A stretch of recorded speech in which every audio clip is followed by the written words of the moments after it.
Nous sommes appelés à nous réjouir avec ceux et celles qui ont cru et vécu la dynamique de vie proposée par Jésus, qui s'approchent de lui pour l'entendre.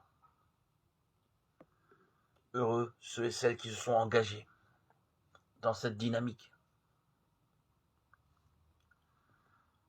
à l'image de la foule que l'Apocalypse de Jean nous fait en contempler, une foule de toutes nations, tribus, peuples et langues, debout devant le trône et devant l'agneau, vêtus de robes blanches avec des palmes à la main.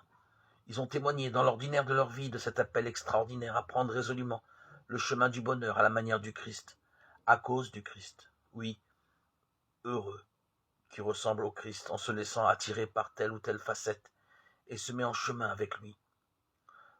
Le pauvre de cœur, celui qui pleure, le doux, celui qui a faim et soif de la justice, le miséricordieux, le cœur pur, l'artisan de paix, celui qui est persécuté pour la justice, insulté à cause du Christ. Oui, heureux sommes-nous d'appartenir à cette grande famille, fils et filles de Dieu, nous engageant sur ce même chemin de bonheur selon la facette particulière qui nous appelle et que nous avons à faire briller dans notre quotidien et qui renvoie au Christ lui-même. Comment ne pas nous laisser déplacer par cette dynamique de vie? Chercher et trouver dans notre quotidien la trace laissée par l'écoute du Seigneur. Heureux sommes-nous maintenant. Comment découvrir, accueillir, partager cette promesse de bonheur faite par le Seigneur pour moi aujourd'hui?